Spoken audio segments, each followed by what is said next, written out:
Hi guys. Hello. Sorry, it's a bit noisy in here. But can you see everything all good? Yep, we can see Cool. everyone in the room. Good. Did you want to get the presentation up on the screen or just sharing, and then you can pretty much just leave it till 5:30 until we're ready to go? Yep. Would you in PowerPoint do this direct present in Teams function or just share the screen?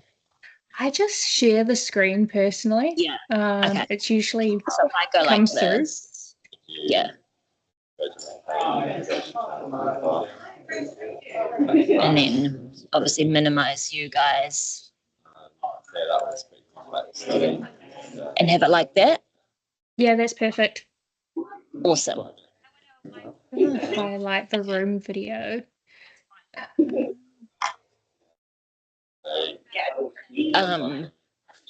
I might, now that that's up there, I actually can't see you guys anymore.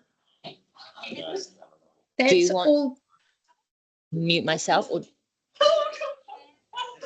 You can leave yourself unmuted if you want. We'll just sit here in the background, and then just give us a heads up when you're ready to go with the presentations, and then I'll just admit everyone in to the Teams call. If that sounds good? Cool. Yep, that sounds good. Okay, so I'll just leave this speaker on. Sorry, there'll be a bit of background noise. Yep, that's all good. Yeah, well, what time do you want to pop back over to kick things off? If we're going at 5:30 live, I would say 5:28. Get everyone rounded up, just so we can go straight from 5:30 on the dot.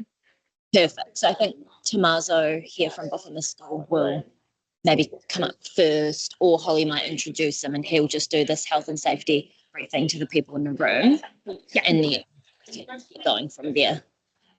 Sweet. That's easy. Online people can listen to the health and safety anyway. Yeah. I think, doesn't hurt. Because we can't see you guys or anything now. I think Holly will just prompt you for questions. Yep, perfect. If that's okay. I'm not sure if she'll follow. Hello, we're talking to them, but we can't see them because we're sharing this. But you'll just prompt. Yeah, Megan or Is Megan online? Yeah, Megan, you're out there. I am just going to minimize. I'm here. Yeah, we can. I can just hear. Yeah, there. Cool. And the camera, can we turn it? Yes, where do you want it? More this way? More on the center, Yep. I reckon.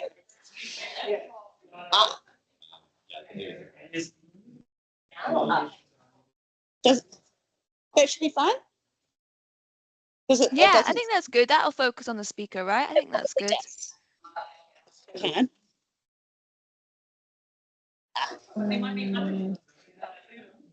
No, that's all good. We can do that. Does anyone know how to? Might be too hard. Our ones in our meeting rooms just like automatically. I think, yes, some of them do. They follow the person talking. It's kind of creepy. I think this feature's turned off. Max will probably know how actually, so we can I can double check. And we're just sharing the whole screen. Perfect. So anything that pops up on here, people will be able to see online. So no Teams notifications will come through. No, I don't think so. No, because we're in a meeting. They shouldn't. Yeah, you said it. Yeah. Cool. I'm not sure if when you prompt Megan for the questions, you won't be able to see her. You'll only just be able to hear her. So unless will it be same volume as that? So like if I ask Megan, are there any questions online? Like it's quite quiet at the moment. Yeah, we can turn that up. Yep, definitely. So through that. Yep. Can you say something, Megan? Testing. Testing.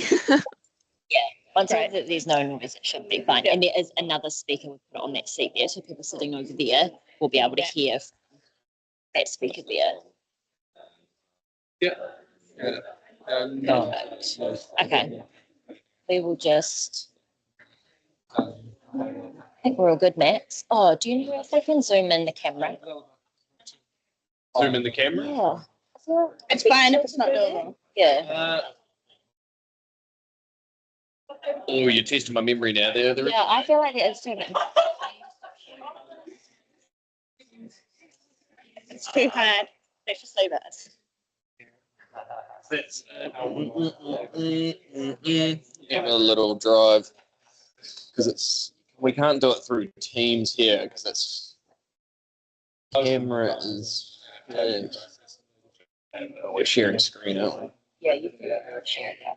Yeah, I might just do that because I want to look like. Guys. That's good. Changed. Might have to go to my computer to find the address of that camera. Set up, didn't you? And I exited out of it. Is that what you had before? Was there something else? Must be something else. So I'll go grab my. How do we swap sides? That like threw me. I've just come back and it's very different. Oh, I don't know what happened. It's like it flipped sides of the room, but it must just be camera angles or something.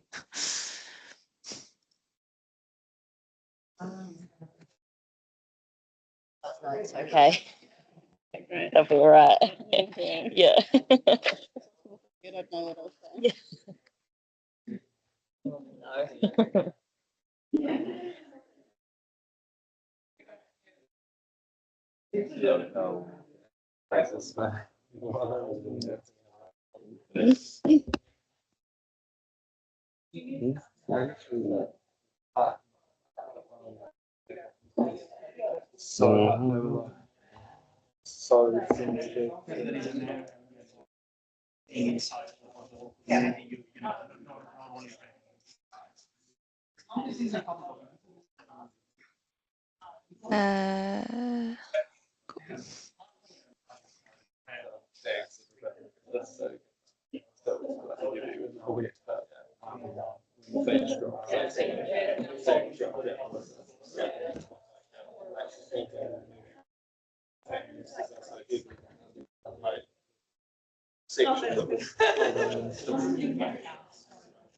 I would just mobilize and rolling down the way.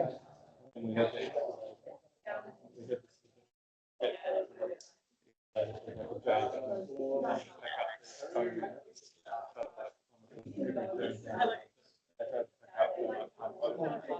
as soon as they get it in. Trying to find login information. I think let's just leave it. Yeah, it'll be fine. Feed it. It'll be fine. Yeah. Okay. I won't complicate things further. So we're happy everything works. Just the presentation. Hit the window. Yeah. Great. Yeah.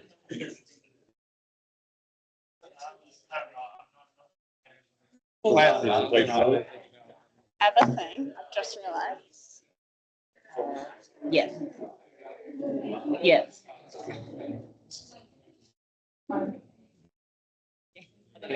Perfect. Thank you. You don't have problems, right? Yeah, no. Okay, sweet. I'll be playing around. Everything looks cool. Thank you. Thanks. Other thing is I have a Mentimeter. For what, sorry? A Mentimeter, like an online survey. Oh, I okay. should just be able to log into it on a browser. This second slide. The slide. The PowerPoint. Yes. Yeah. I'll just check my notes. Yeah, because I'm sharing. Oh, do you know what? I saved a copy. And if you send it to me. It's not in the side. It's like I'll go onto the website so you can be able to navigate to a web browser. Oh, okay. Yes.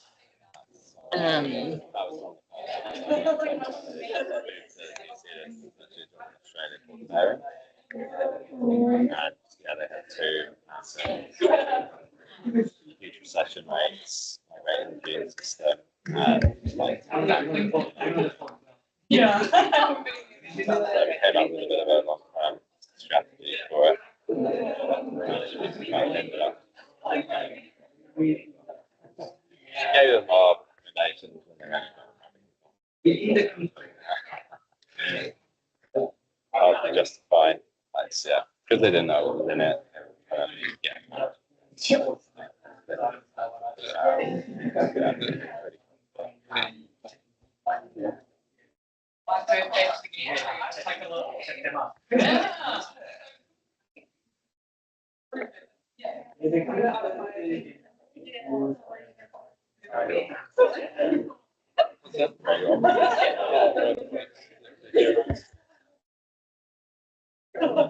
Guys, 10 was brilliant. Yeah, I know. I know.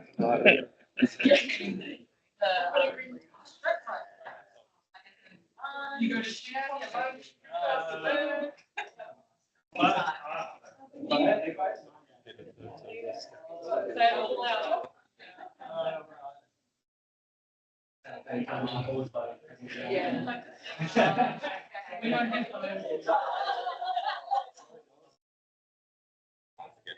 I can just join. Yeah. Yep. Yep. Okay. We'll just need to stop sharing from here. Make sure you stop sharing this one. Jump onto this. Yep. Put it on the still. Yeah. Yep. That's fine. Yep.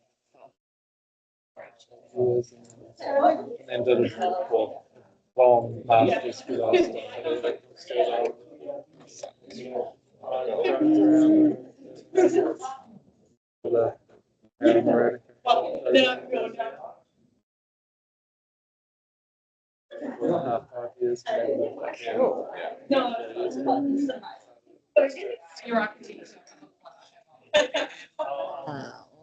printed the names of people. People, if they haven't taken their name off to tick it off. Yeah, I also realised, by the way, I never registered, but I've just put my name on there. It's fine. Sorry. You're forgiven. Oh, Tommaso's got it. Manny. Sorry. Yeah. Maybe he's going around ticking people off. That's fine. Hey.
Don't think too soon.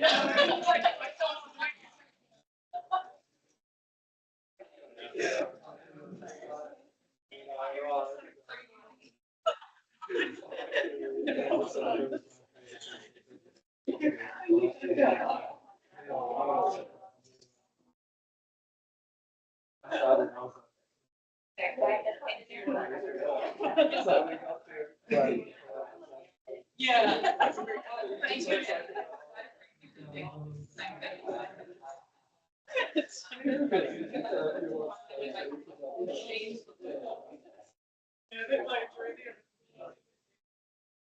No, yeah, and just watch it.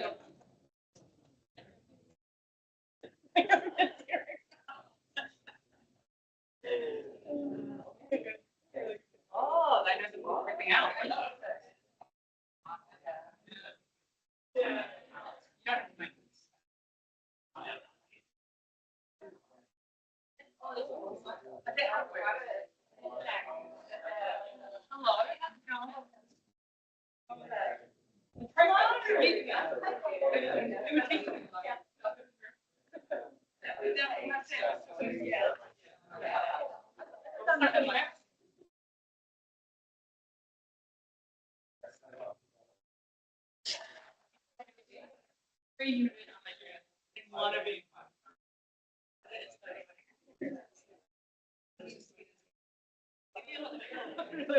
And then no.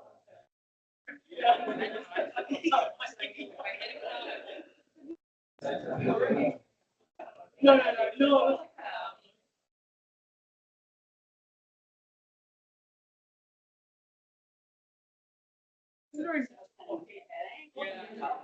She's like,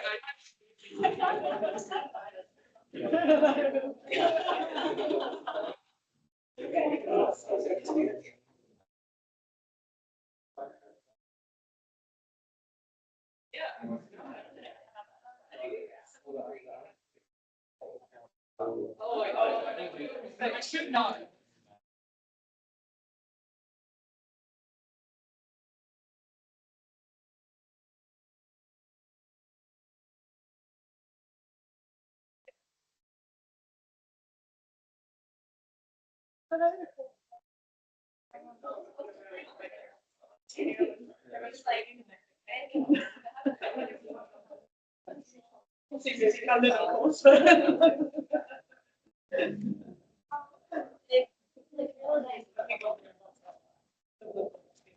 Sudah. Hello, everyone. Wanna grab a seat? Whatever you want. You wanna grab a seat as well? Make yourself at home.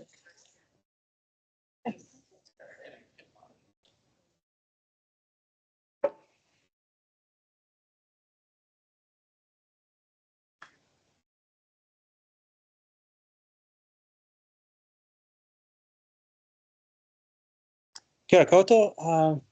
Thank you everyone for coming. Great for us to be able to host this event. My name is Tomás. I work here at Buff Misco, so this is going to be probably my only contribution tonight. If you need the toilets, they are by just go past the reception desk over here, and there are also more toilets all the way up that way. Turn left, there is the kitchen. Go across the kitchen, there are more toilets there. So the closer one are here anyway. If we need to evacuate the building in the event of a fire, you can use the reception door, but we can also use this one, okay? Once we are out, go to the left and to the intersection with Gloucester Street, and we will assemble there, okay? In the event of an earthquake, drop, cover, and hold, and then once the shaking stops, we'll get out either through this door or through the reception door, whatever is more suitable. Yeah. Anything else you may need, feel free to ask, and Ollie, I'll leave it to you from here on. We are going to wait a couple of minutes and then we will kick off with online. So online will be joining us 5:30. I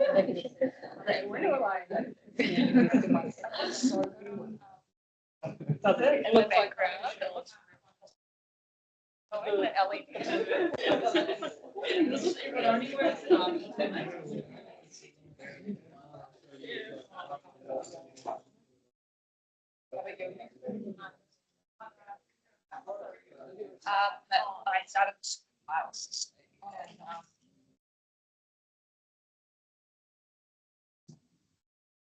It's not good, but it's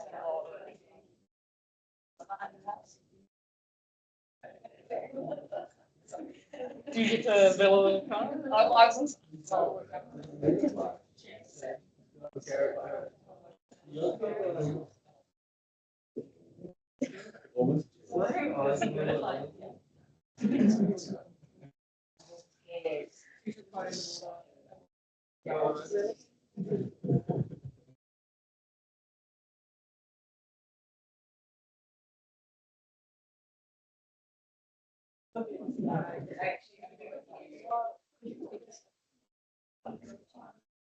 You see my approach. Yeah, that'll do.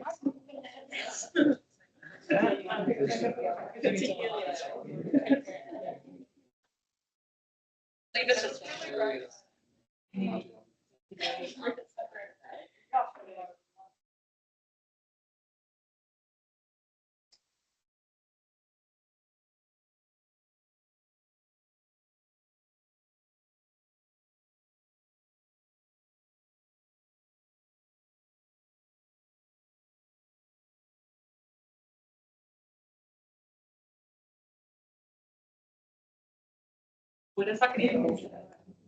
Have a passport.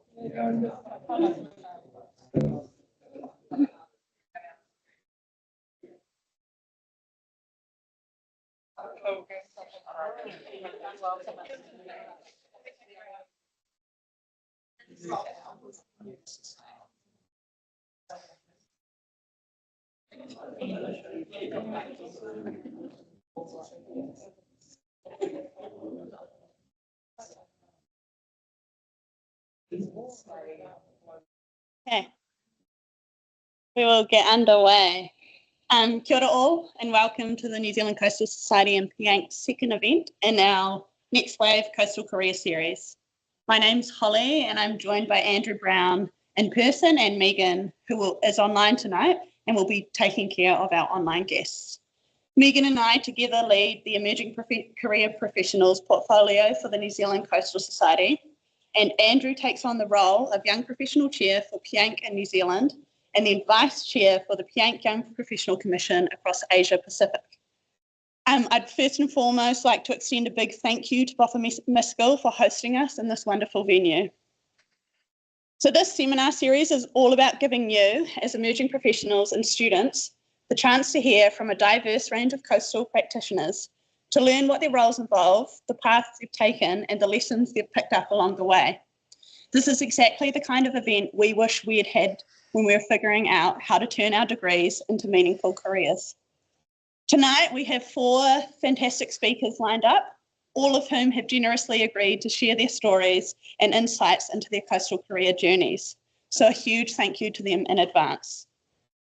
I'll just go through each of our speakers, give you a little bit of backstory to who they are. First up tonight, we'll hear from Andrew Brown.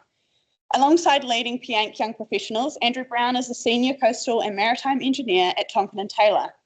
He has 15 years of experience as a consulting engineer across New Zealand, the Middle East, and the UK. We'll then hear from Tom Simon-Smith, who is a principal advisor for coastal adaptation here in Christchurch. He has a background in coastal science, program management, and strategic planning, working across the South Island to lead and advise on various coastal adaptation programs. In the middle of our speakers, we'll take a 10-minute break to stretch our legs, grab some more drinks and nibbles. After which we'll hear from Dr. Sarah McSweeney, a senior lecturer at the University of Canterbury. Sarah is a coastal geomorphologist with 12 years of experience researching estuaries, waves, shoreline change, and coastal landform evolution. We'll conclude this evening with Kate McDonald. Kate is a senior coastal scientist at Jacobs, specialising in climate adaptation. Her work spans across Australia and New Zealand and is focused on translating complex hazard data into actionable adaptation strategies. We'll have some time for questions after each speaker.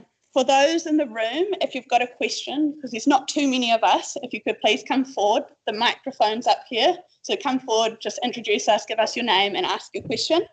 And then for those online, if you could please put your questions in the chat, and then Megan will ask these questions for you through to the room. As a heads up to everyone, we are planning on recording this event, so those who can't make it tonight can watch it later on. And then for those in the room, please feel free to help yourself to food and drink throughout the evening. So very quickly before we get underway, Andrew and I will give you a bit of background to the New Zealand Coastal Society and to Piank. I imagine most of you in the room are aware of the New Zealand Coastal Society, but if not, we're a group of professional coastal practitioners across the coastal science, engineering, management and planning disciplines. As part of the Coastal Society, we have membership categories for students and for emerging professionals, which we have defined as professionals with less than 5 years experience in the workforce. Both of these memberships give you all of these perks listed on the screen here. Alongside this, the student membership is free, so there's really no downside to signing up. And then for our emerging careers professionals, which we've launched this year, the membership is 50% off the regular membership price for the first 3 years. If you aren't a member or you haven't transferred into this new category, please have a look at the website or get in touch.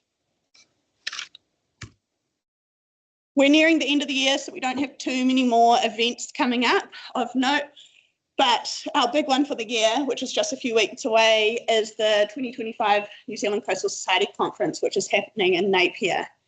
For those of you going, as part of this, we'll have our Eric Verstappen Emerging Career Professionals Breakfast, where we can all come together, share a meal alongside the emerging professionals and students. We have invited along some senior mentors, so it's a great opportunity to network. And then Andrew will touch on this, but we'll also have some more exciting events similar to this one next year, so watch this space. I will now pass you over to Andrew, who will give you some more information on Piank and then run into his presentation. Hello, everybody. So if you don't know what Piank is, it's the World Association for Waterborne Transport Infrastructure. It's pretty old. It was established in 1885, and it's this volunteer-run organisation that basically brings together people working in the maritime space. And one of their key kind of focuses through these 4 technical commissions is the publication of technical guidance documents. So the 4 commissions are the inland navigation, environmental, maritime, and recreational navigation. Supporting technical commissions are 4 non-technical commissions, and I'll tell you a bit more about YPCOM, which is the Young Professional Commission. So this is just an example of some of the guidelines. So one on vendor design, approach channels, and a very recent one on multipurpose terminals. So yeah, I'm, as Holly said, part of the Young Professional Commission, and the goal is to encourage participation for young professionals. It's a bit more generous within Piank on their definition. So anyone under 40 falls into this category. And yeah, through events like this and kind of profile raising, kind of help to get young professionals more involved with those guidance documents. And there's also kind of mentoring that goes on as well. And in New Zealand, we put on bunch of events, a lot like the Coastal Society. We had a leadership breakfast in July in Christchurch. Very similar format to this. So I had some inspiring speakers talk about their careers to try and enthuse the younger ones. And upcoming, we're sponsoring the drinks reception at the Coastal Society conference, and then there will be a end of year event in December at some point. We're just thinking about that at the moment. And yeah, as Holly was saying, keen to collaborate a lot more with Coastal Society. New Zealand is a relatively small country. There's quite a lot of overlap in what we all do. So joining forces makes sense. So yeah, also student membership is free as well. I know there's a few students in here. So I'll move on then to my presentation. I'm going to give you a bit of a very quick overview of parts of my career so far. You tell from my accent, I'm originally from the UK. Been in New Zealand for about 8 years, had 5 years in Auckland and then moved to Tauranga a few years ago. So I've split this up into a few categories. Start off with my studying days, and then that kind of 5-year emerging professional stage, and then moving to the desert, and then finding some greener pasture here in New Zealand. I'll try and provide some reflections along that journey for you. So here's me. Yeah, I didn't really know what to do when I was looking for a degree, and was going to kind of the open days and stuff. And this lecturer, Chris Waldridge, gave a pretty inspiring overview of this marine geography degree. So yeah, there was a big kind of field work and lots of excursions as part of that, which was quite attractive. And at the end of that, I thought I was going to be a hydrographic surveyor, but I didn't quite fancy long stints offshore, and there weren't too many jobs going around at that time. So I pivoted quite hard and went into, did a master's in coastal engineering, which was a very steep learning curve over a short period of time, but turned out to be a pretty good move. So I guess a reflection from that point is, yeah, follow your interests. So yeah, this transition then. So during that master's degree, I saw this advertisement up at uni for placement opportunities at a consultancy called HR Wallingford. If you don't know them, they're UK based and have physical modelling laboratory, ship simulation centre, and a kind of consultancy around that. And they were advertising research topics for students to undertake in collaboration with them. And so my tutor at the time wasn't massively keen, but I prodded him, put an application in, and that was successful.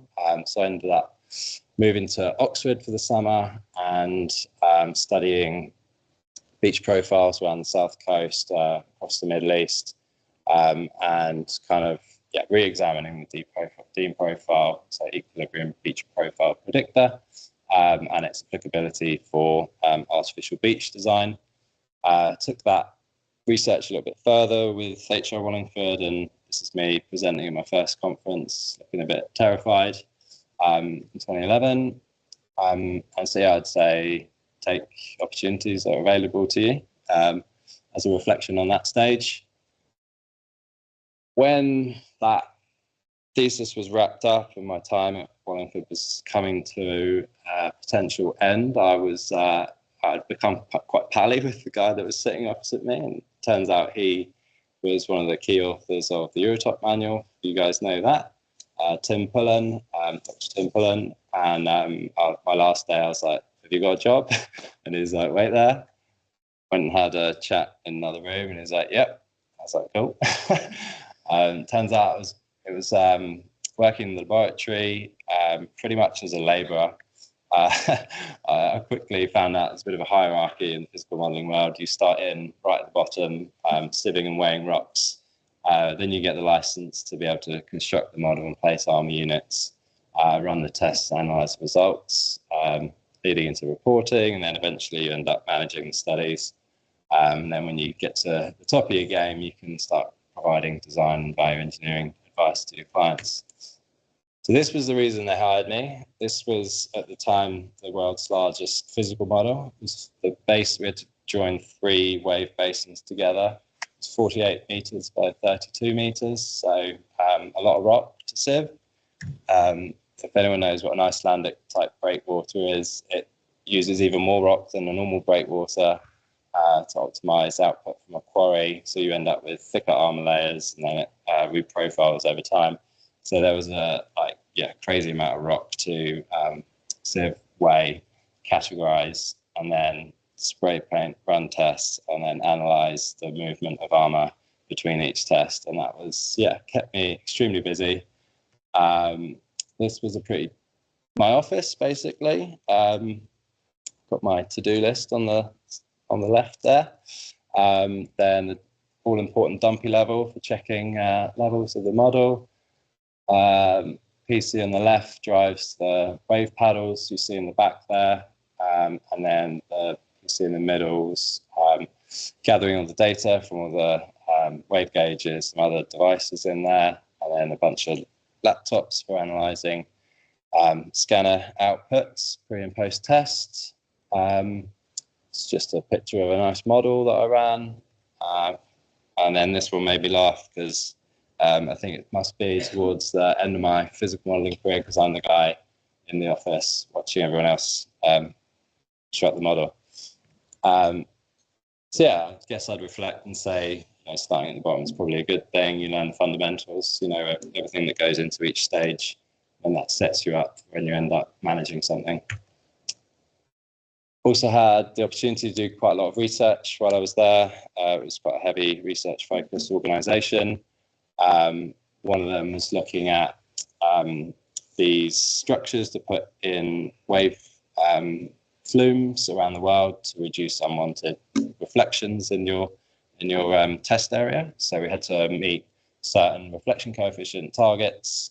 So I played around with the geometry and shape of this kind of perforated beach shape quite a lot. Then also had the opportunity to go and stay in Denmark for, initially it was 3 months. That was what they pitched it as. So I went and set up configured a wave flume there to look at scour around monopiles. So the hope was that they could use smaller armor stone over thicker layers, and then it kind of reach this dynamic equilibrium after it had reprofiled. So we were studying that. They told us the lab was capable of running waves and currents. We got there, couldn't run currents, so we had to borrow some pumps from the fire department and then retrofit that underneath the paddle. It turned into 6 months. But that was pretty cool. It was through the middle of the winter. That's me on the top of the roof of the lab, brushing up on my wave making technology. Managed to publish a bunch of papers with people that I still see in the industry now, which is really cool. So I'd say, collaborating is fun, and the industry is very small. I always bump into people that I've seen from previous companies and research topics I've been involved in. Then moving on a bit, we won a job on an island offshore of Qatar called Hollow Island. I was looking at the coastal engineering design of protection structures around 10 sites. This is what it looks like. I was flying in and out on the job, and it became apparent they needed someone there a bit longer term. So I put my hand up. In order to get out to site, you had to go through this helicopter underwater escape training. So you basically get put in that little cabin, put in the pool, turned upside down, and then have to escape, which I found quite fun. What I didn't find fun was all the people around me that couldn't swim and they were freaking out. It's a pretty pristine environment away from the oil and gas facility. The Emir used to use it as his local dive spot. And there's just some of the designs that we came up with. So it was awesome, being outside. You learn so much that you don't in the office. So highly recommend that. Yeah, so I guess through that project, I was there quite a lot. They identified that, you know, if we had someone local or permanently, then there's potential to win more work like that or other work. So I said, yeah, I'm keen, but I don't think I'm ready. I want to get chartered before I do anything like that. And here's all my kind of, not weaknesses, but like, you know, this is where I'm going to need support. I'm feeling pretty junior, throwing in deep end here and there. There mustn't have been many other candidates because they chose me. And I ended up moving to Abu Dhabi, setting up a regional office there, and then spent a few years running around the Middle East, trying to win work to then send back to the UK office. So good news is I did get chartered before I went. I did go a bit insane working on my own, creating mugs of myself and then giving the company stamp employee of the month 1 month. It was pretty hot. I thought this was funny, and then there was actually cameras on the road, so pretty valid. And then you always need a scale, so I asked the human scale for this call-up army unit. So yeah, I'd say be proactive, chase those opportunities, but acknowledge that you've got weaknesses and you need support, but don't let it stop you. And then bring us up to the last kind of 8 years. I was doing a lot of business development, a lot of project management locally, and I missed doing the kind of technical stuff. So I made a conscious decision that when we moved here, that was what I wanted to go back into more predominantly. So the picture on the left, I was in Kuwait, you know, like parked the car, that's the car. That was a car park the night before, woke up, and then it's a building site. And that was just like classic, like Middle East. And then the photo on the right is, our flight into New Zealand, just totally worlds apart. And reflection on that is that we definitely made the right choice. So just very quickly then, a few projects that I've been involved in. This was the very first job I had when I moved to New Zealand. It's actually in Australia. So there was 2 landfill sites in the migrating dune system. Council wanted a bit more of a longer term plan of what to do. So we came up with a bit of an adaptive management plan for that. Did write this up in the Coastal News, little plug for the Coastal News. If you haven't seen this, you can download these from the website. Next project I was heavily involved in was kind of linked to Auckland hosting the America's Cup and the kind of revamping of the whole waterfront of Auckland, the ferry terminal, and I was involved in the downtown public space element mostly. So that's that kind of architecturally designed waterfront there.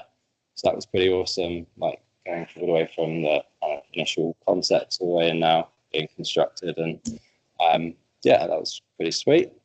And then last couple of years this was a big one for me. I was a project manager for a very large port feasibility study, investigating whether Manukau Harbour could be a future greenfield port site.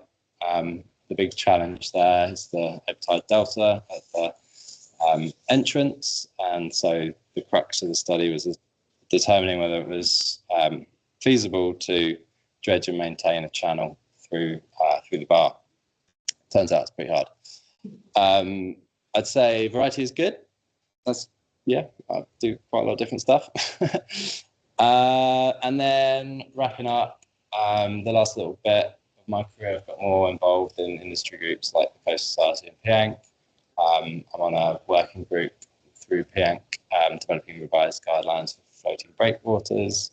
And then in New Zealand, I'm the professional lead for Piank New Zealand chapter, and then have a more international role across the Asia Pacific region on the commission as well, which is pretty rewarding. So here's a recent event. This was the leadership breakfast that Jess and I put on at WSP's offices in July. A similar format to this I was telling you about earlier. And then this was a trip to Busan with Piank for their BTV, the biannual technical visit. So this is for young professionals from around the world. Happens every 2 years. So yeah, it's pretty awesome to get over to that. And then on the top left, there are some of the board members as well. So I'd say it's pretty rewarding getting involved with these industry groups and wider industry. Final slide. So yeah, I've been on a bit of a journey from Sieving Rocks to setting up an overseas office and now kind of managing multidisciplinary projects. And just 3 points, I'd say working your way up to the bottom is a good thing. So make sure you learn from everyone around you during the process. And being driven definitely creates opportunities for you, but you need to acknowledge that you don't know everything. And so acknowledging that early, you'll get the support more readily from those around you when you put your hand up. And I'd say try new stuff. So yeah, heading over to the Middle East was very new and wild, but then hone in on what you enjoy. And for me, that's a balance of that business development, the delivery, and the research side as well. Oh yeah, and if you keep track of everything and pulling things like that together, it's pretty easy. That's it for me. Any questions? No. Oh, I have one from online, if that's okay. Go for it. So it sounds like you've had an amazing career so far, very diverse. I guess the question is if you could go back, would you do anything differently? Would you have stayed at some jobs, longer or shorter, or taken opportunities that you didn't? Yeah, anything like that? I'd say it would have been nice to go from physical modelling into more of the design side while I was in the UK before I then moved to the Middle East, because when I moved to the Middle East, it was pretty much like 90% of it was business development and local project management. So I missed doing that technical side, or like honing my skills at a younger age. So I'd say that would have kind of set me up a bit more for the future. But other than that, kind of, yeah, just put my hand up for opportunities as they've come and then made the best of it, to be honest. Yeah. And it's pretty amazing to have the freedom to move countries and stuff, which is, yeah, making it really interesting. And one more question. You said that you, for I think one of the jobs when you went to the Middle East, you didn't feel like experienced enough or confident enough for the role, but you got it anyway. But like, is there something that you did to help you, improve your confidence, I guess, when you got there, to kind of make you feel like, ready for it? And yeah. So I kind of thought about that ahead of time. I recognized that I probably wasn't quite ready. And then so I said, okay, well, I'm not ready, but if you give me this mentorship, so I could be ready. And so what we did was I went out, started setting things up, but then I'd have periodic visits from people from the UK, and we'd do BD missions together. So I was like learning from them. So that might have happened like 4 or 5 times in the first year. And so it was like a bit of a transition period where I guess my hand was held quite tightly, and then free reign from there. Awesome. Thank you. All good. No questions in the room? All good. Thank you. Thank you. There we go. Next up, we have Tom.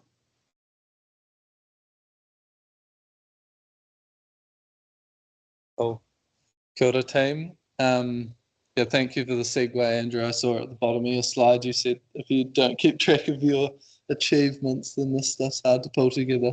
And I was looking on like the records I have, and I was pretty cheeky. I took a lot of my files from my last job when I started my current one, but most of my photos are of sand sausages, beaches, or my puppy. So like, I don't know, not much of that's made it into here. So great presentation, very visual, but mine might not meet that same standard.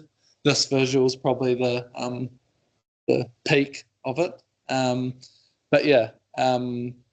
I guess firstly to introduce myself, It's great to come after someone who's taken that sort of consultancy route. I guess I've taken the more modest local government direction and route, so I haven't had so much travel, but have worked extensively across the lower South Island of New Zealand. And I guess also to Andrew's point, he mentioned something that I very much agree with, which is it's good starting at the bottom. I wasn't at the bottom very long at all and had a extremely fast growth upwards, and I think that's meant some good things for me and some bad as well, which I'll sort of reflect on for you. I thought I'd just sort of start like at a glance, what's the spaces I've worked in. I was at the University of Otago, that's where I did my undergrad in physical geography with a real focus also on human geographies, and wanted a sort of real diverse range of sort of softer skills as well. So I did sort of a sort of minor in environment and society. I had a sort of prolonged study because I sort of transitioned to working in that beautiful place on the left-hand side, so Mason Bay, Stewart Island, where I'd go down and stay in a hut for sort of 10 days to 2 weeks, flying drones over the dune system, mapping marram grass and supporting with Department of Conservation's marram eradication program. So that's about getting rid of the invasive sand binder and letting that beautiful orange thing, pingao or pikau, sort of take hold again. So I did lots of sort of ecological work down there with some of the people that Sarah studied under and has worked with as well. And then sort of led field teams out there in the space of aeolian geomorphology, so around sort of wind and dune processes. My master's was focused on the thing that's in the bottom right-hand side of that, so the St Kilda sand dune, or fore dune in Dunedin. My thesis was all around this philosophy that was very much against the grain. You're probably walking around sand dunes in New Zealand, you'll often see signs saying things like keep off the dunes. The philosophy of this was the opposite, that by sort of creating mobile sections of dune system, we might sort of promote the landward drift of sediment and allow an additional buffer of material to be essentially to build up within the dune system. So that master's stemmed from me poring over aerial imagery, seeing that the broadest sections of dune system along the St Kilda dune were co-located with pedestrian access ways. So people walk through the dune, sand essentially blows through those sections, and we get this sort of what we would call a sort of depositional lobe. Often that's not promoted because there'll be a drift of sand into properties and all that sort of stuff. But at St Kilda, we've got this disgusting thing called John Wilson Drive, which is essentially a road on top of an old dump. There's quite literally rubbish and like horses and like horse carcasses, all sorts of really nasty stuff buried underneath that drive. And the dune system is effectively the buffer for that. So we were trying to build a more sort of resilient buffer to that effectively contaminated site. I've got other slides focused on my time at Dunedin City Council and Christchurch City Council, so I'll sort of move a little bit through to them. In terms of my sort of hands-on experience, that was more so at my Dunedin time than at Christchurch City, where my role is now more sort of strategic and engagement oriented. At Dunedin City Council, I guess I did two primary things. One, which I'll talk about in a bit, is the leadership of Dunedin City's first adaptation program, the St Clair St Kilda Coastal Plan, which is now been built upon to become what's called South Dunedin Future, which is a well renowned adaptation program. The other piece was the more sort of hands-on work that I did around advising on sort of storm response in relation to things like the St Clair seawall, the neighbouring geotextile structures, which still give me nightmares. I hated those things, which is in that left-hand side of the image. and then to the east, the dune system there at St Kilda. So at my time at Dunedin City, we built on the work that I'd done in my masters and excavated this series of what we call notches in the dune system to help essentially provide more sediment like sand into the fore dune system to supplement dune buffering.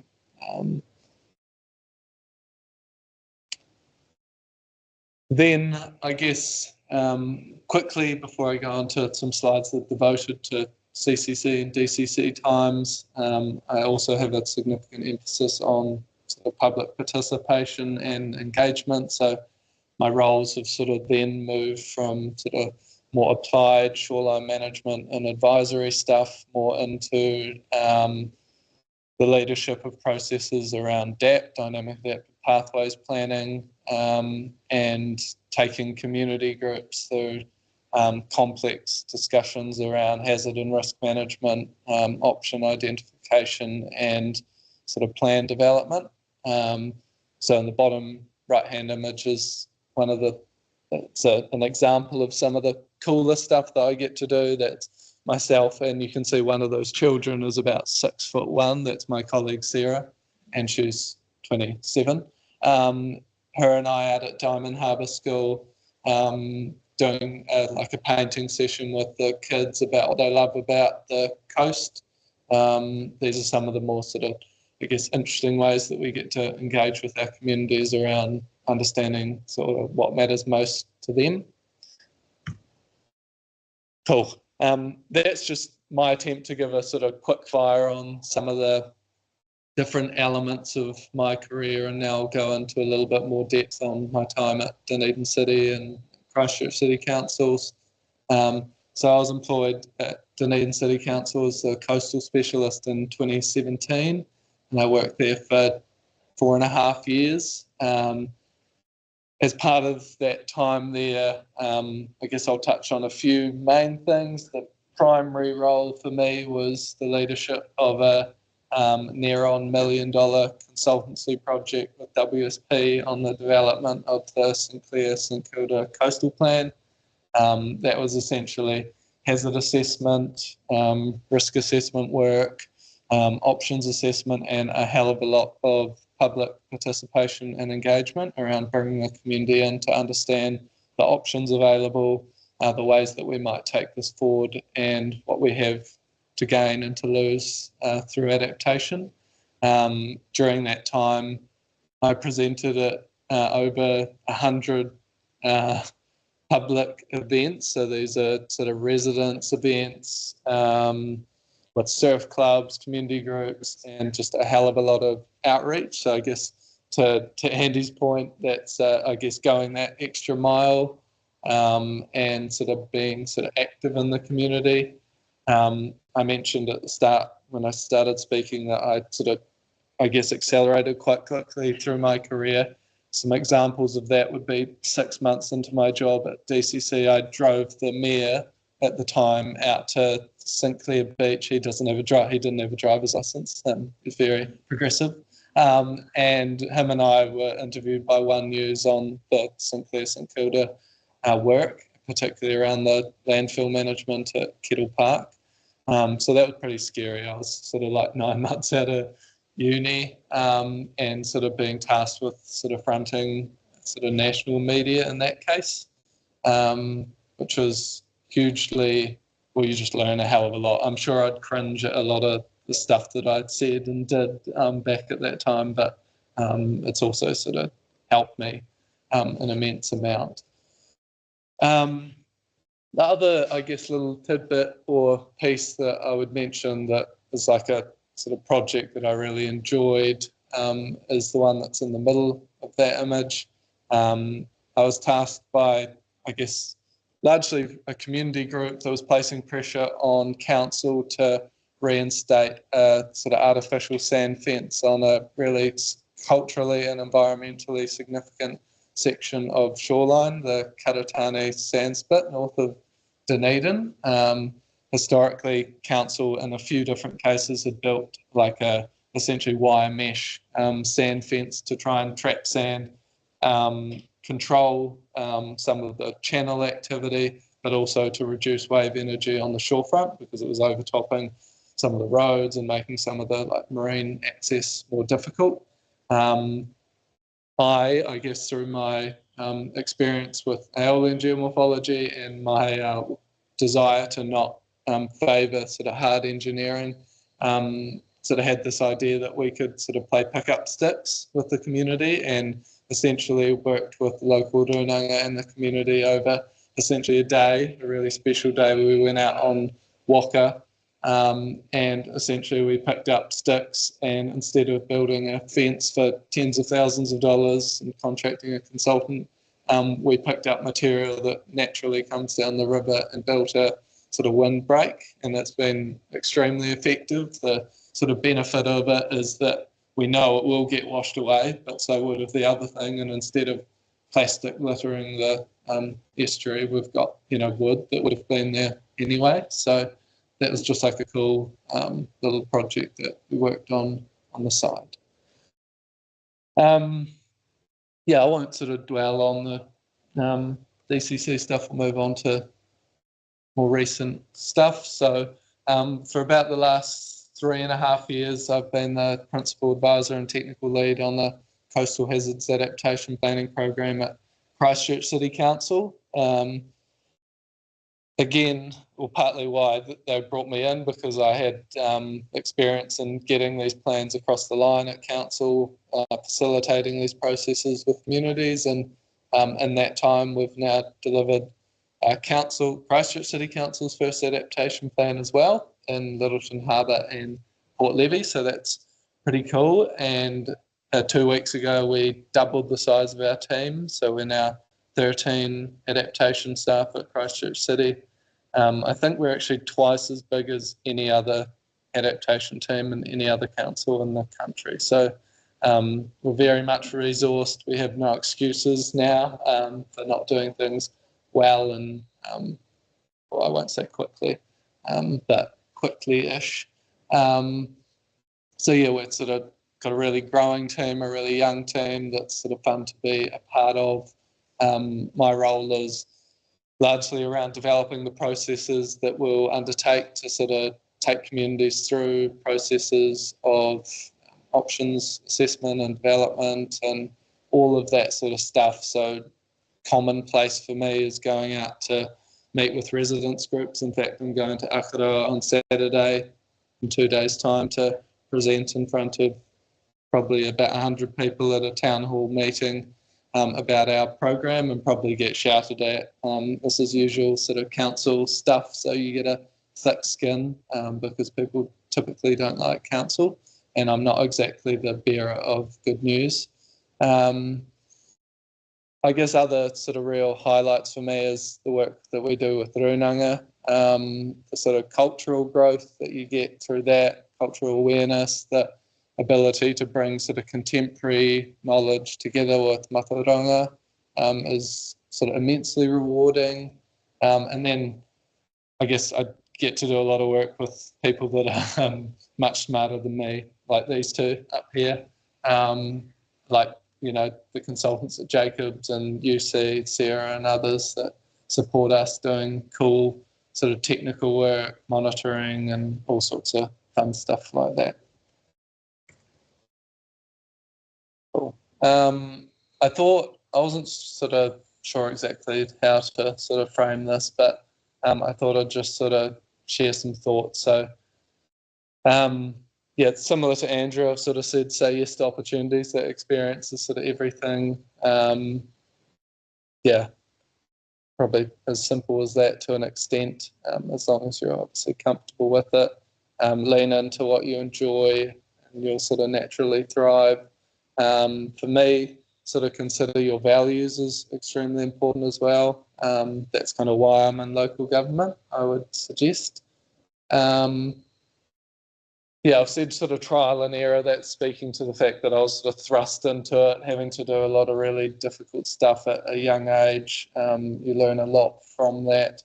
Don't be disheartened by the sort of setbacks. Yeah, I've said there, surrounding people that I sort of said that partly jokingly, but also entirely seriously. If you sort of work in teams that are functional and ultimately effective, then you'll learn a lot more. There are teams at council that I work with that I'm very happy. I work sort of adjacent to that I'm not happy. I'm not sort of within. So I would encourage you, if you end up in one of those teams, to only be so patient and to consider respect your own time.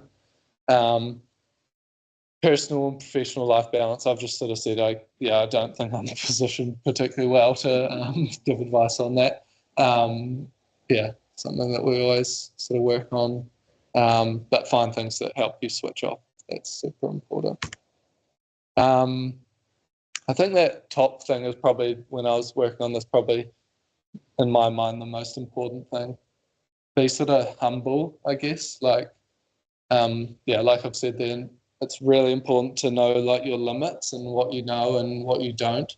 And I feel like I remember on LinkedIn, it was about 5 years ago, I saw this plot and it was about like learning, and it's that journey that people go through, and it's like a steep upwards curve when you're early in your career, and then you come down this trough and it's like you go, shit, I now know enough to know how much I don't know, how little I know, and I'm on that sort of second wave up.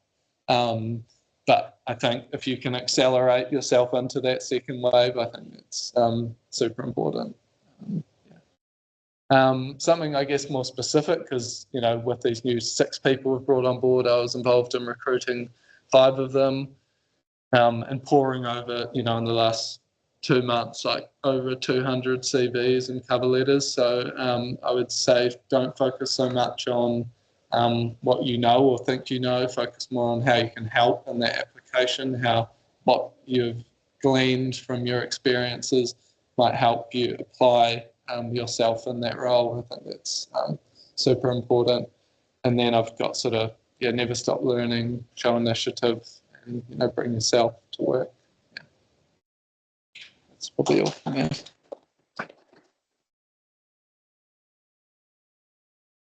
Thank you. Any questions in the room for Tom?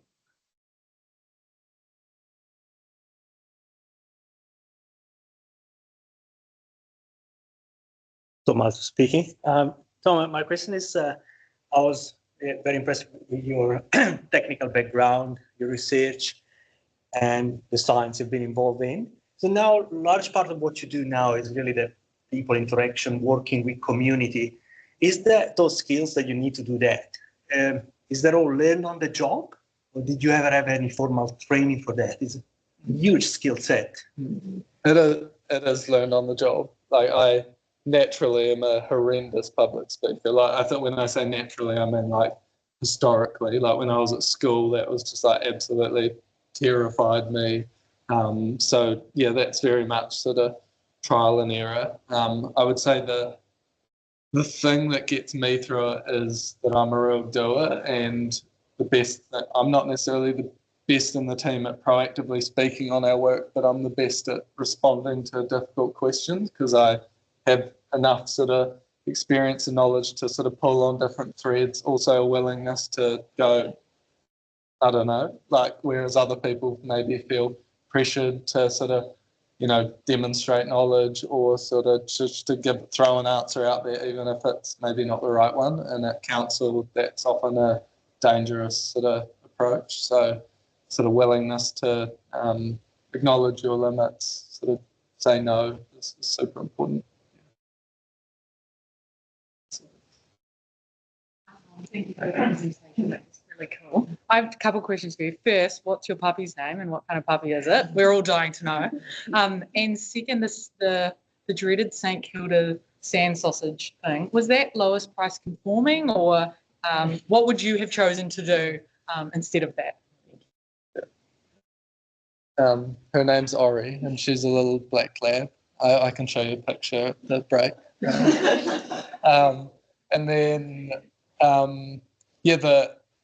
I was not part of the commissioning of the construction. I was brought in, I inherited that and had to do my best to sort of coddle it through.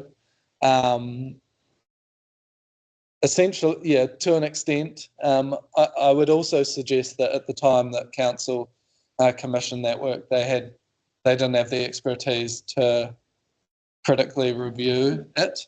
I'm sure that they brought in people to serve that function on behalf of council, like consultants to support with that advisory role. But yeah, I couldn't say. It wasn't the most expensive. You know, we're talking a couple of $1 million for a couple of 100 metres of shoreline defence with about a 20-year design life, which probably won't be realised. But yeah, the kind of part of the issues with it is with how unmaintainable it is. Essentially, if you try and pick up these bags, you break them and all that sort of stuff. So it was just really awkward and difficult, and particularly because a lot of the technology was Australian-based, and the contractors that worked with them didn't live in Dunedin, just to be frank. So that was difficult. But in terms of what I guess I'll give a kind of cop-out answer to an extent, which is they were obviously in a position where they had felt, at least, that they needed to do something quickly, and that forced their hand in this regard. So I wouldn't, and I'm not an engineer, so I won't comment on whether that was the right sort of engineering response. Rather, my area of interest and sort of my expertise is facilitating more fulsome conversations where communities actually understand the rationale for what is implemented and what isn't. So even if they don't agree with what's done, that they at least understand the basis for it, that they can understand the limits on those interventions and what activities might come after them, and sort of be part of that sort of process. So I guess I would have facilitated a program of public participation and sort of more strategic thought around it. Any other questions in the room? Do we have any online, Megan? Yes, just one. I was going to ask, what's your favourite sort of aspect or part of your position? If you were kind of encouraging people to get into council, or why it's so great, what would you say? Mm-hmm. Yeah, I guess I'll give you two, because one is unique to the team, to the place I work, maybe, is the people. We've just got a good team. And then two, which is maybe more widely applicable, is just like variation in the day, and probably impact related to that. Like, not to poo-poo the consultants, they do fantastic work, but I get to take things through much more of a journey, to be quite honest. Like, I get to come up with these ideas, not only about an intervention, but involved in sort of understanding the issues for our community. I get to develop the processes that the communities will go through. I'm still involved in the journey of sort of implementation as well. So that is great. But I guess to speak to the variation thing, like last week, or actually not last week, but in the last month, I don't remember exactly the week, I was at UC giving a guest lecture in the evening. In the morning, I was at a school teaching young kids about coastal science. In the morning, I was talking to Kate about work that they were doing for us. In the afternoon, I was commissioning another really cool piece that we're about to put to market. So that's the best thing, probably. Thank you. Cool. Awesome. We will take 10 minutes now. Get up, grab some food. If you're online, stretch your legs. We'll come back at 6:30.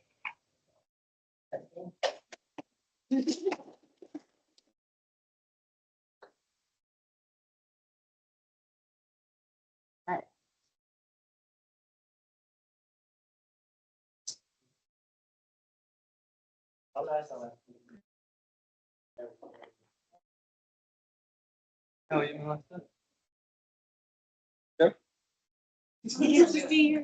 Yeah, we're always seeing each other now.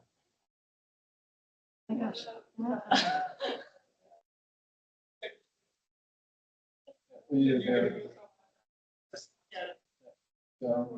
You're still very warmed up.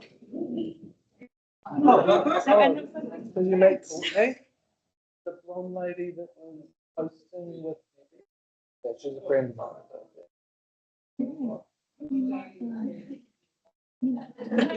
Yeah, I haven't had lunch. What time did you read today? Like, just listening. I don't know.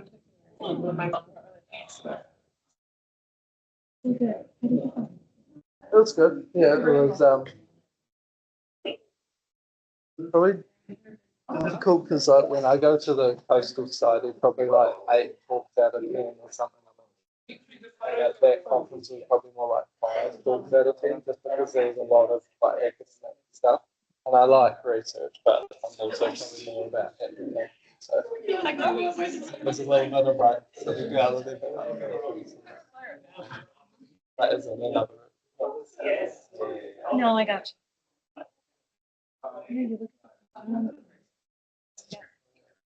You've got to like click real deep into even know like who's picking you or not.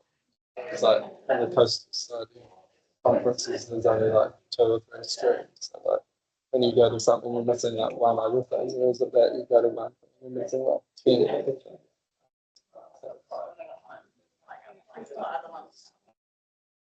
Yeah, that's the one that's in Napier. Going up to that. So. That's because I wasn't going to that program.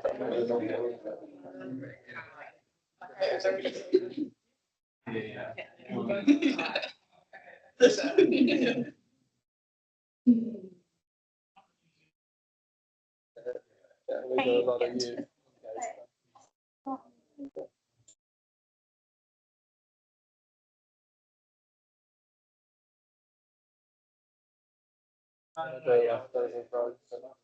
Well, my family's in Queenstown, so I'm going to go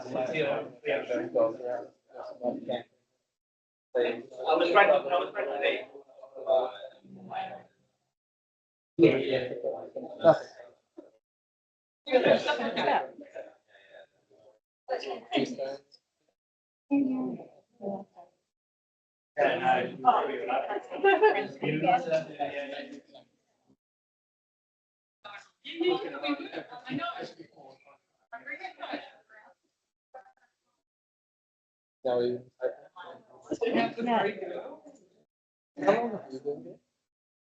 Yeah. So have you been to like most of the good places? Have you done yeah. That's like one of my favorite. Like Mount Cook. Yeah. West Coast? Yeah, that's definitely. Yeah, that's Like nice. next on my to-do. Yeah. I would almost say like the hike is good, but it's not the best part of the walk is getting to the peak. The walk itself is not the best. You can't really see out to the coast fast majority of it. But if I was going to do it, I'd probably like high. They do like high. So, no, that was good. Because the problem when you're at like camping is you'll be walking along and do like a 5-hour camping day. And then you're in houses and you have to like 15 minutes turn off down the beach. Just got a real bag on stuff. I'll probably just get up and then you're missing all those like spots. Right.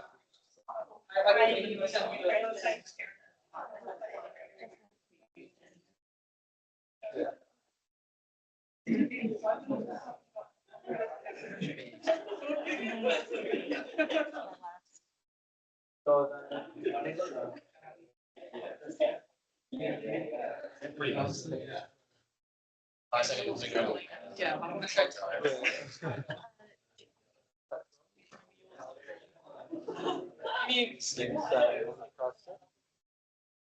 What's your purpose? You drive to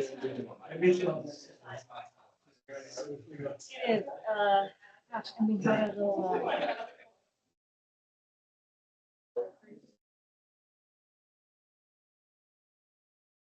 but Well, that's the last thing I'd expect somebody to go there. I thought you were going to say something.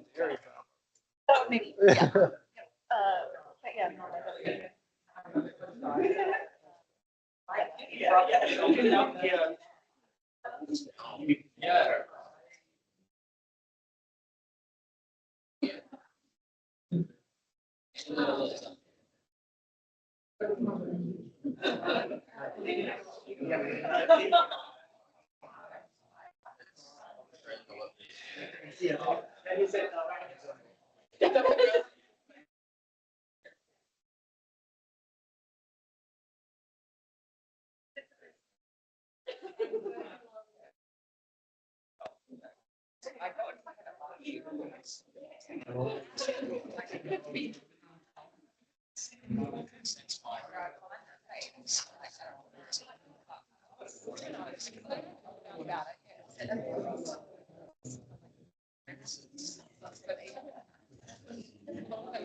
I've learned to say, when you deliberate it away. Right. You got my whole writing a speaker is really interesting. You hang it out a little thing, and then you get down in the weeds, you go, well, oh, this is out of date. Right. And then yeah. And I want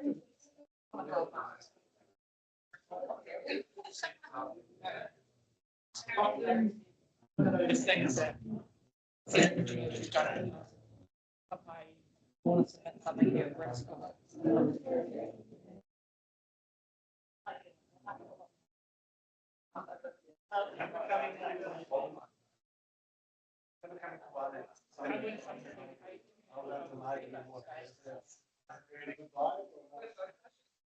Yeah. It's been a prioritization.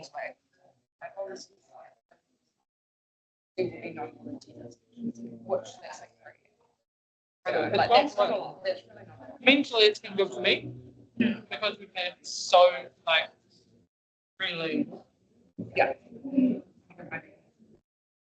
About to catch up. You're gonna say it?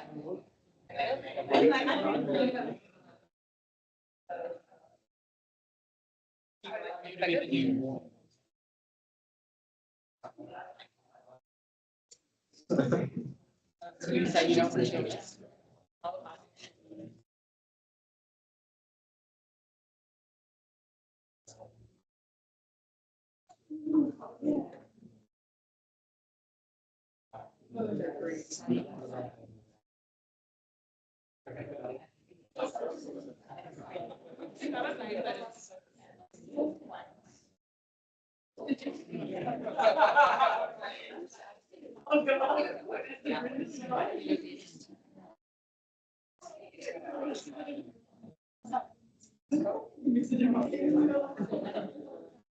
Okay.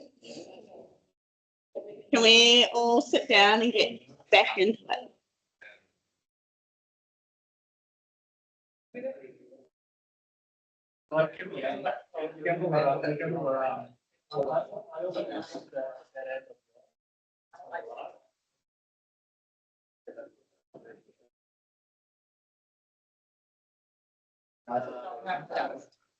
Be prepared for long. Be strong.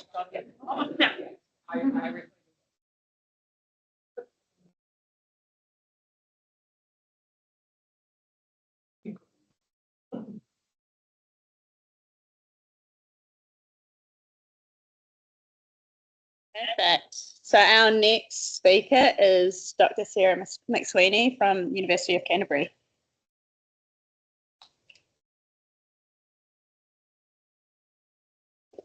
Thanks so much. And hi, everyone. It's a pleasure to be speaking to you guys today. So just to give a little bit of a background of where I grew up and how I kind of got into doing coastal research. So I'm originally from a small town in the Waikato called Morrinsville. So I'm not sure if anyone's heard of it down here. It's not exactly famous. It might be world famous in New Zealand as we think. But our kind of claim to fame is this massive cow that you can see there. That's called Mabel the Mega Cow. It was erected about 5 years ago because it's quite a very dense dairy farming area. So in my summertime, as I grew up, I spent a lot of time in the Coromandel, which is about an hour's drive from Morrinsville, spending time at places like Cathedral Cove and Simpsons Beach. And I always loved the outdoors, always loved the coast. I was fascinated by waves and watching them kind of break on the sand. And just as a bit of cheesy backstory, the first time I really genuinely remember wanting to learn more about the coast was spending time at this place here, which is called Opotari Beach. So I was walking down the sands bit with my mom, a family friend and their daughter, and just noticed how crazy and strong the tidal currents were going in and out. And so that got me really wanting to learn more and more about the environment and particularly the coastal space. So when I went to start my undergrad, I moved from the Waikato down to Canterbury Uni. And I wanted to study, again, coastal stuff, outdoors, physical geography, just because I really love being outside and learning about that kind of stuff. But it wasn't really a straightforward choice for me back in the day. I was actually quite competitive at athletics. I was representing New Zealand overseas at the time in juniors. So I had to make this decision about, do I want to pursue trying to be a professional athlete, taking up scholarships in the States, or do I want to basically do my career here in New Zealand? And so I chose to do my career. And part of that led me to Christchurch. So when I started my undergraduate, I really, again, I wanted to do outdoorsy stuff, but I didn't know the clear kind of career pathways that came out of geography.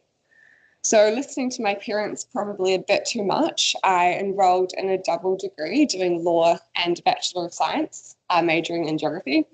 And for me, I kind of thought, well, maybe I can actually use the law degree to kind of change the world a bit and, protect the environment that I love. And so I got 2 years into the law degree, so to get through the first year is competitive. And then I got into the second year and I thought I should keep going with it, even though I was already a little bit bored with it.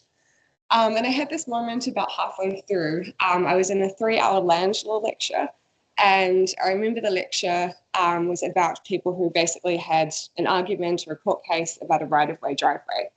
And I started falling asleep, and I just had this moment of thinking, I'm not doing what I'm passionate about.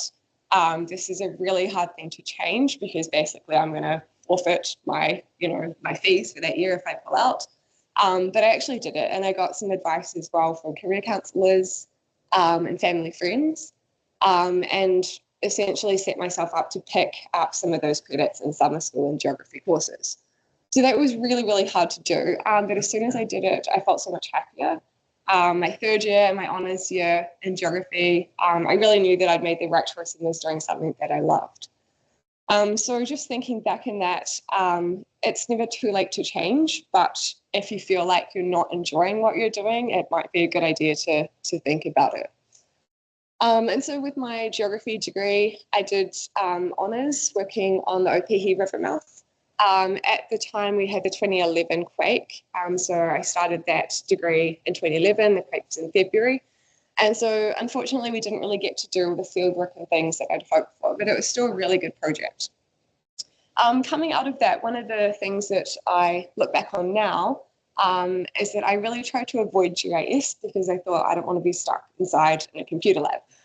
And I was able to catch that up in my PhD, but if you do have the chance to do GIS courses, I would advise to do it. They're really relevant, and basically you need it a lot today. And same with maths. Maths was something I felt a little bit scared of. But now it's pretty much relevant to all my research and things that we do. So coming out of my undergrad degree, I took up a summer internship at Waikato University working with Karen Bryan. And I knew after my honours that I wanted to keep doing research. I'd actually put in for a PhD scholarship at Melbourne University. But doing that internship really solidified that for me. So I spent a lot of time in the field in the Coromandel, surveying beaches, going around in mangroves, getting muddy and taking sediment cores. And that was just a really cool stepping stone to basically solidify that choice and see what actual types of research people do. So if you have a chance to do that, I would highly recommend. Moving forward into my PhD, so I started this in 2012. I was straight out of honours, so I was actually quite young to do it. In hindsight, I think that's okay, as long as you know going into it that you basically have to keep working hard the whole way through that first year, sometimes to pick up a bit of theory and field skills that people having masters might have had more experience in. And so my project was looking at entrance processes and evolution and management of estuaries which close to the sea. So systems in Australia and Victoria where I was working on are all kind of sandy, like this Jellybrand River there, which was one of my main field sites. But they open and close in the same way that we see with our Hapua and Waituna systems around Canterbury. So when there's a low river flow, the mouth gets closed off by a bar. We then get water accumulating behind that bar as it remains shut. So for this site, the yellow arrow is showing where the mouth bar is down towards the coast. And as water comes in from the catchment, it backs up behind the berm and starts to cause flooding. So sometimes these systems open naturally, but other times people have to intervene and excavate a channel out to the sea to get that flood water to go off the floodplain. And so with that project, it really appealed to me because there was an applied kind of real world interest to it. So working with councils, with communities, with local managers to learn more about entrance processes and then provide advice on when's the best time to do these openings. Advice being when is it best to do them to minimize ecological damage and also reduce the risk of re-implementation. So sometimes they did it and there's heavy swells, it might just close off again and then it costs a lot of money to keep doing it. So I like that applied aspect of my PhD project. I also picked a project that kind of secretly allowed me to travel a lot across Victoria. So I went from the west coast, the South Australia border, clear across to the New South Wales border in the east. And a lot of my sites were on the Great Ocean Road, which is a really fantastic, beautiful place to work.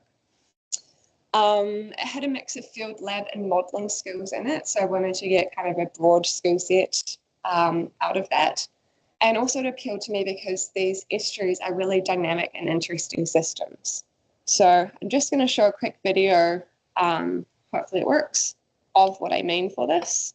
So this is a river mouth in South Africa, so very similar kind of type of morphology. And this is after it has been breached. So this video is showing a natural breach, which you can see kicking off there. Essentially, the water's got so high, it's starting to cut down through the berm. And as it drains out, you see all that water rush out to the sea. There's big sediment plumes. Often lots of nutrients and pollutants can go out with that. So the same thing would happen if people come in and breach them artificially. But this is just something I found was so awesome and interesting to watch. You get this really rapid change, really high energy processes occurring. And so some of my best memories in my field work were camping out on the beach overnight. So we'd four-wheel drive into some of these sites. We'd get a crew of other PhD or postgrad students and make kind of a bit of a day of it. We're trying to monitor that continuous change. So we'd get out and try to survey every hour or do some measurements. We didn't quite have the champagne that those people had, but we did spend some cool nights on the beach. So advice with that, or that kind of relates to that would be, if you're doing a PhD or a master's or a postgrad project, it can feel like quite a long haul. So it really is good to get a project that you 100% love and want to stick with. Part of my project as well involved working with the government. So they were my funding agency for this because they were wanting to learn a bit more about the opening processes and how we can better manage their systems. Also industry, so I did a bit of subcontracting for consultancies throughout that. One of my supervisors was quite involved in consulting, so that was kind of a bit of a foot in the door for me. It's a very minor part. And also working with local communities as well, I found really enjoyable. So throughout that work, I found that it was really important to build and maintain good relationships with external stakeholders, as you guys will know. One of the contexts that this was important for me is whenever we went down on site to monitor one of these openings, we had to get the permissions and the invitation from the council to go and do that. And part of that was them essentially being able to trust us that we wouldn't get in the channel, cause a health and safety problem, or basically mess things up. So with them, clear communication was really important, and just being respectful and patient and listening to what they needed. In terms of funding agencies, community groups, and people that had helped me with some of my work, I always tried really hard to acknowledge them. So whether that's more formally, so publications, or giving them a shout out in presentations, or following up after your work's done and offering to share some of the results back with them. Also, one thing that I was advised to do that built quite a good rapport was offering to present back to some of these groups with my findings. So a few times that was invited, so you'd always be keen to do it, but sometimes to send an email or give a call and say, hey, you know, I'm wrapping up this part of the work, or I'm finishing up soon, would this be useful to present back to you guys? And one example was this group Estuary Watch here. So they're a citizen scientist group. They have volunteers all around the state who go out to the sites and monitor water quality. They take photos of the mouth condition, whether it's open or closed, and then they write little descriptions of what the conditions were on that day. So they had their 10-year anniversary coming up, and I wrote to them and said, hey, your data's been really awesome, really useful. Would you like me to come and say a few words on how great it's been? And so in doing that, that was kind of a way to pay it back to them and just give them thanks and recognition. A few other things I learned in my PhD, which also I think apply to any postgrad study, is learning new things from scratch is okay. So I went straight in out of my honours, so I was quite young and really quite inexperienced. And this made me a little bit nervous because a lot of the other people in my research group seemed really confident. They seemed like they had really good skill sets, whereas I was learning a lot of things for the first time. One really good example is coding. I had a few battles with MATLAB, which at the time just made me want to give up. But pushing through that is important. So it's hard to see it at the time, but those struggles are basically you learning the new things, and that's really exciting and part of the process. In terms of science, research, it always doesn't work out perfectly. So going into this quite young, I thought, oh, you know, if it's not what the textbook says, I'm doing it wrong. That's not the way it works. When you actually find out new stuff, it's quite different. Helping others on field work is a really great way to learn. So when I did my PhD, we had quite a strong cohort going through together. We'd all go to the field and help other people. And that was a good way to learn new skills. So I learned a bit about coring, you know, how to sample, take cores out of the ground, sedimentology, just from working with other people. And you also get to see different parts of the country. And yeah, it was just a really good way to build friendships as well in that. So if you have the opportunity and if you have the time, it's a really cool thing to do.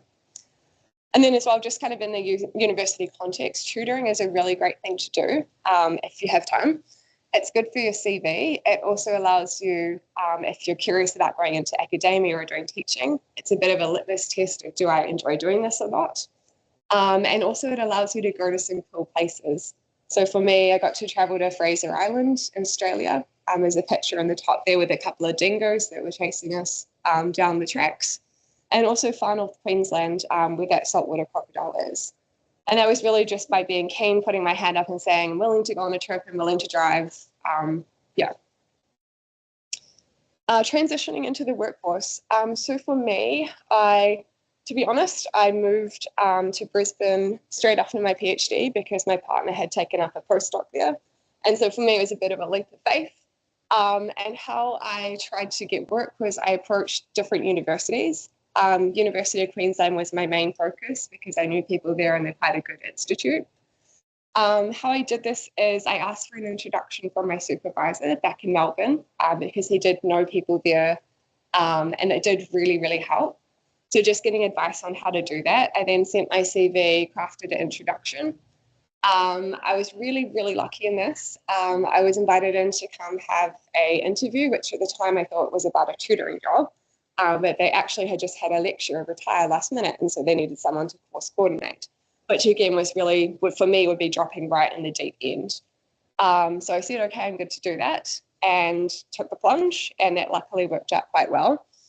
But a couple of things I did before saying okay to it was they told me the course. I went away, I read up about it. I read up about the field facilities they had and the labs, and kind of came back with an approach tailored around that. So I developed a course profile, saying things that I'd want to do, and basically why I really wanted to work there. And I think taking the extra time to do that and research, that helped. Also kind of in the research academia space, I was able to leverage off some of my PhD work, so it was quite applied. And advice from one of my supervisors was to take some of that work and pitch it to the government to be able to transition it into a tool to help with management. So I spent a fair bit of time doing that, and that gave me a bit of funding behind me. So when I went to UQ, I was able to kind of prove that I had some money, I could hit the ground running, and that was quite useful. I realize it's not always something that you can do, but if you have that opportunity, yeah, it can really help. I did fixed term lecturing positions, which are short contracts between 2016 to 2018. And so this was actually quite a difficult period in some ways. And these shorter term contracts are getting more and more common, sadly. So at UQ, I did 3 6-month teaching contracts. They had 2 months in between them. So there was like a bit of unemployment there. So I'd have to plan ahead, save money, and basically use that time to write papers or grants. And then I moved to Melbourne after those 6-month contracts in a 5-year fixed term role. So for me, that was really exciting. I wasn't just doing teaching. I had a bit of capacity to do research. So looking back on that, it was quite challenging, but good stuff. In that situation, it's a great way to build your teaching portfolio. So I was able to, for the first time, lead and plan my own field trips and classes and things like that. Another way that I kind of got through this was by going for all the small grants that I could. So oftentimes people won't go for them because they think they're so small, like it doesn't really give you much money to do a lot. But they do add up. They allow you to do pilot studies, which you can build on in future, and also build collaborations. Attending networking events was really important as well. So things like this, also seminars, going to different universities, and just basically throwing yourself out there. And the last thing that I did was try to build into teams. And so what I mean by this is when I was at UQ, there was a group who was working on some of the Southeast Queensland sand islands, and I thought they did really good work. And I basically really wanted to be a part of that. So again, I put my hand up to help on any field trips, to be involved in any way to help students with work. And I also saw a kind of opportunity to get in and write a really short, punchy paper, just looking at shoreline change and relating it to waves. So I kind of used that as a way to try to, I guess, get in with the group a bit. And that paid off because I was invited on cool trips that led to future collaborations. And this example here is on Fraser Island. There was a group of us working at a women's only Indigenous community area doing some coring. And so that built really good collaborations. And a cool thing that came out of that was when I moved to Melbourne, I asked some of those researchers to be on my grant and basically work with me again. And so that was quite nice that we were able to do similar kind of work in a project that I led in Australia, in Victoria. My job now was advertised at the end of COVID times, so 2021. I did my interview online, which was quite weird, to be honest. But basically put in a lot of prep time for that and built my research around a big narrative that I think helped. So my job here now is permanent, which is a really exciting big step for me. I never thought I would have the opportunity if you asked me 5 years ago. And this is kind of what it breaks down to day to day. So we have 40% dedicated to teaching, 40% research, and 20% service. So service is things like committee roles within the uni or externally, mentoring, administration, and things like that. teachings, lectures, labs, and field trips, postgrad supervision, which is one of my favouriteest things to do. And then research is a combination of those things there. So the reality of it is there's a lot of juggling of multiple projects and also a lot of different hats. So I've never been formally trained in teaching. So I've had a lot of years now doing it. But that was one thing that always astounded me, is how lecturers you can just start teaching without any training. But again, you get better at it the more you do it. And then just to show a few examples of some of the research I'm doing before I wrap up. These are various projects that are all kind of happening at the same time. And certain ones have certain finish dates, or other ones, you might want to drag on for longer to get more extensive results and so on. But kind of the point is there's lots of things going on at once, which is why I really love this job. So the top one there is looking at evolution of a beach ridge plane. This is over in Victoria. And that one there was really exciting. That's when I had some of my colleagues I'd worked with previously come out and help. And we spent a week in the bush coring and sampling across that site. The one down the bottom there is setting up a wave monitoring network, which has been in collaboration with lots of different groups, including the council here, NIWA, ECAN, and other collaborators there. So we've been putting out wave buoys across various locations.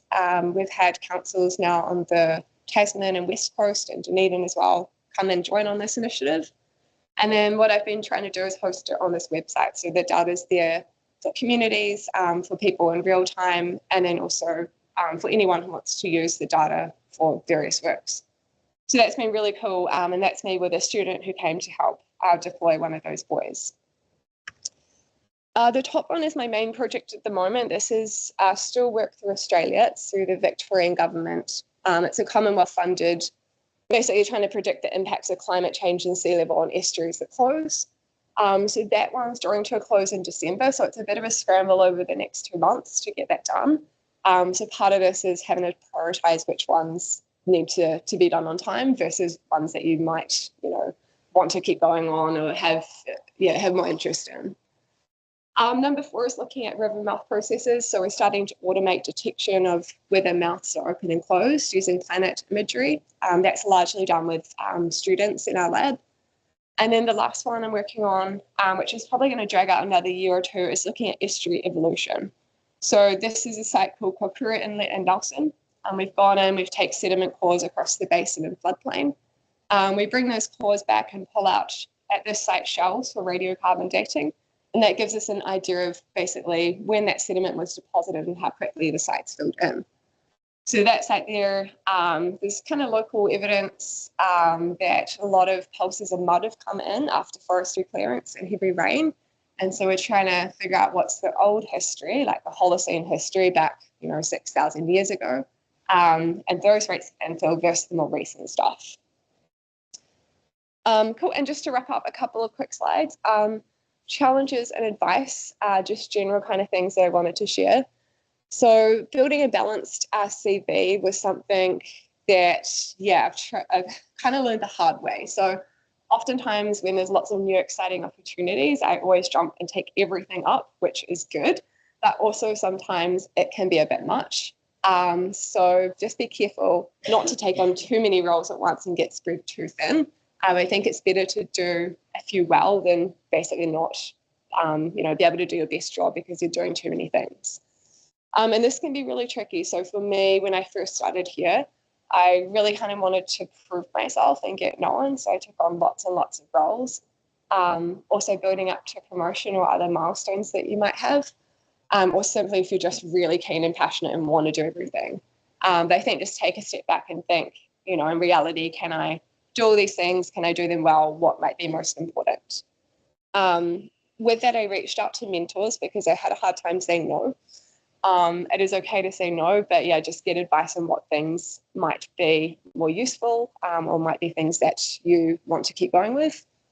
Getting established in a new place or a new job. I've moved around a fair bit for new positions and recognize that it does take a while to build new networks and set up new projects and things. And I've always found this really hard because I'm quite impatient and I just want to, everything to get up and running at once. But yeah, just recognising that it does take time, I think, is quite useful. Networking events are really helpful to get to know people in new places. And I also found things like being on conference organising committees to be quite a good way to get to know other people. And a cool opportunity I think the Coastal Society has is the local reps and things like this. Also building support networks is good. So lots of colleagues and early career researchers who are kind of in the same boat as you and mentors to discuss things with. And then going for lots of small grants. So this might be a bit more specific to academia, but going for small grants enables you to test stuff, create pilot studies, and then use those findings to refer bigger things. And I learned it's also a good way to bring in more experienced colleagues and work with them, learn from them in those grants, and basically connect. And then last one for me, work-life balance again. Yeah, kind of same as Tom, I find this quite tricky. It's something I'm still working on. But a few things that I've consciously tried to do is try not to work late nights consistently or weekends. There are some times I recognize when you just can't avoid doing this, but trying to recognize that I'm not a PhD student anymore. I can maybe try to manage my time a bit better. Yeah, it's easier said than done, of course. Keeping hobbies going is key. So I still run a lot, and the way to kind of balance that at work has been setting up lunchtime run groups with friends and colleagues. That's been really good. And also just, for academia, thinking about work-life balance. If you have a chance to negotiate going into your job, one thing that can be quite useful is to ask if you can have all your teaching in one semester. So that really frees up time for research and just, I think makes it a bit easier to balance things out. So cool. That's all from me, and thank you so much. Do we have any questions in the room? Megan, do we have any online? Oh yeah, we did have one quick one online, which was just when you finished your PhD, what made you want to go straight to academia? I guess, did you consider, I guess consultancy, council, that kind of stuff, or did you know exactly what you wanted to do? I did consider it because I did love consulting, the very small bit I'd done, but I really just knew that I loved the research, and for me that was something I was passionate, and that helped me make that decision. I enjoyed the teaching as well, but I didn't quite realise how intense it can be and how much admin there could be until I started doing it. Yeah, so the research really did it for me. Awesome, thank you. Thanks. Thank you so much. Thank you.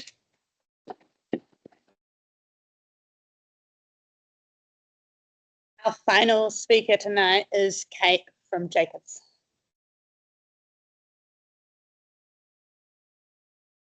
Kia ora everyone. It really sucks going after a lecturer, so I'll try and keep this brief for you. But I think there's quite a few common themes for all of our talks tonight, which I can hopefully tie together. Here's some dog pics for the girls in the corner. So these pictures kind of sum me up if I was like a Pinterest board or something. 40 hours of the week, I'm contractually obliged to think about the coast and the beach. The rest of my time is spent usually looking after that beautiful little girl in the picture there, my dog. But this coastal environment that you see there are from the West Coast, where I grew up, just over the hill. And you probably look at them and think, oh, she must be like a really cool surfer, or she must have like always thought she was going to work on the coast. But like that ocean will kill you if you're not a professional surfer. So I avoided it like the plague my whole life, essentially.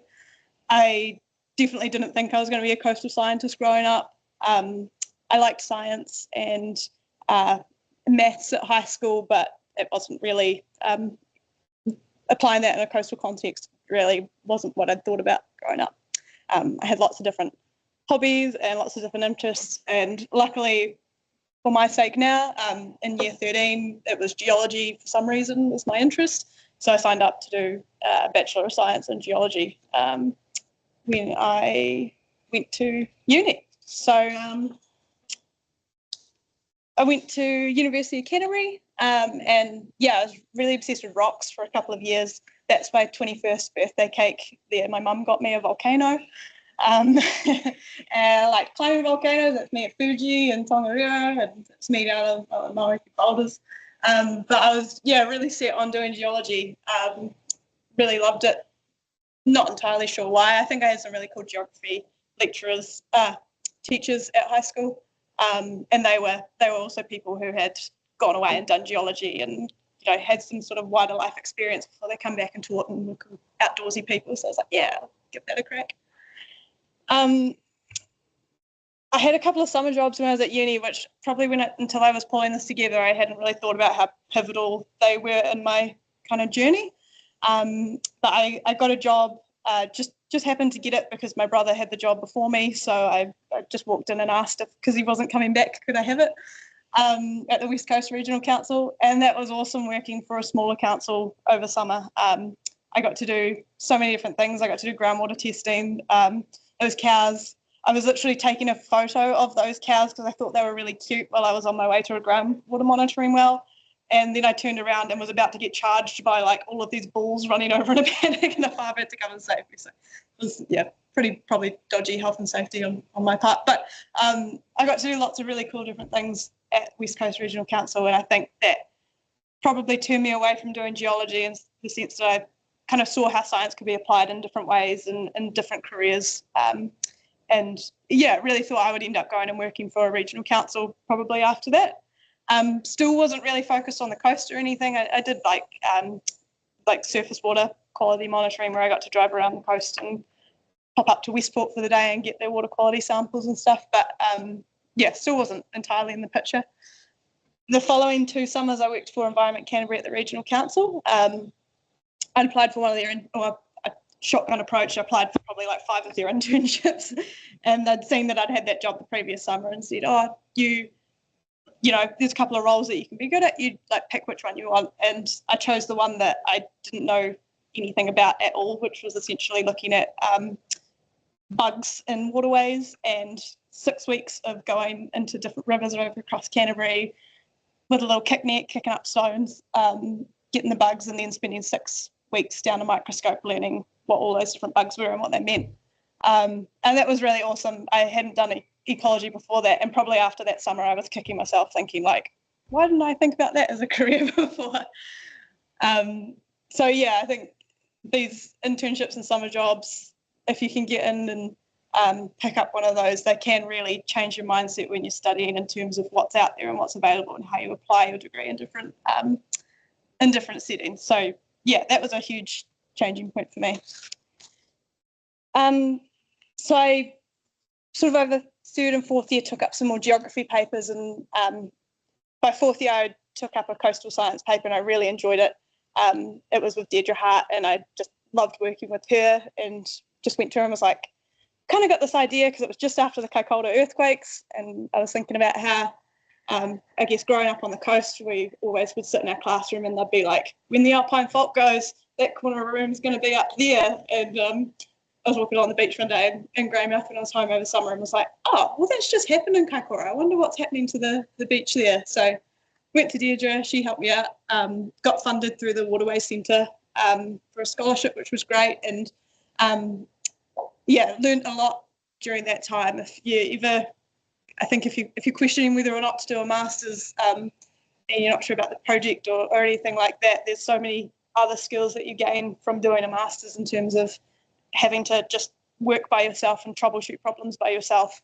You can have some really good days where you think you've solved your master's question and you're like, sweet, I get the next 6 months off.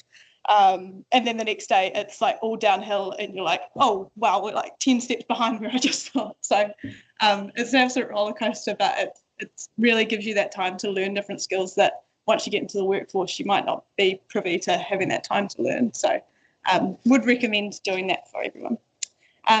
So I handed my thesis in at the start of 2019. I had no money left. I couldn't go traveling. I didn't have a job. And I was, again, just scattergun approach, just try to enter the workforce in any capacity. I had quite a few rogue interviews of ones where I sort of talked my way into jobs, and then they realised that I definitely didn't have qualifications to be taking up those jobs. But towards the end of my thesis, I'd met my boss, Derek Todd, who he at the time had been asking around to my supervisor for any students that they had. And my supervisor was like, yeah, we've got a couple, like, you know, come in and meet them. So I sort of went and talked to him. It was maybe December, and then I probably emailed them every second week for about 6 months, being like, still got that job? What about that job? And eventually they gave in. And with consulting, you know, it could be really dependent on your billability and your time and stuff. And so I could only work part-time at the start. They said, we'll put you on a part-time contract. Anything that you can bill beyond 20 hours, you can still work for, but if we don't have the work, we don't have the work. And my supervisor was like, just take it, just take anything, just get in there and get your foot in the door. That was like the best advice, because I think within about 2 weeks I was working full-time, and within about 2 months had a full-time contract. So it's just getting your foot in the door can be the barrier sometimes, but once you get in there, it does open up a lot of opportunities. So I asked AI what a Lego man coastal science consultant looked like. I originally asked just for a coastal scientist, and it was like way too beachy and fieldworky for what I do. So it put me in a suit and dressed me as a man, and put these graphs and laptop in front of it. But that's like actually not too far off like what I do. Occasionally I get to go to the beach, a lot on the computer, few maps. Yeah, it's pretty good. When I first started working, it was really similar to sort of like 400 level projects I found, except it was just, I was suddenly getting paid to do it, and the lecturers could help me and would like sort of support me and review my work and, you know, make all the nice edits to make it look nice and fancy. So it was a really nice change from uni to suddenly being really supported by all the people around you. In consulting, it's not too much of a sort of research-based job. It's really applied. So we rely on people like Sarah to go and do the cool research, and then we have to sort of put all of that in the context of what our clients want and what problems they need to solve. And yeah, consulting can be quite a roller coaster. Sometimes you're very, very busy, sometimes you're quiet, but every day is really different, and you're juggling multiple things at once. At any one time, you can be working on 5 or 6 projects, and you learn very quickly how to prioritize and manage your time better, hopefully. Sometimes it takes a while to do that.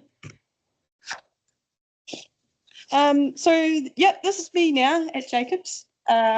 Those are those sand sausages actually down the bottom. We do a little bit of work at the moment down in Dunedin. So, yeah, I've only been at Jacobs. It was my first job out of uni, and I've stayed there for a while. So I guess that says something.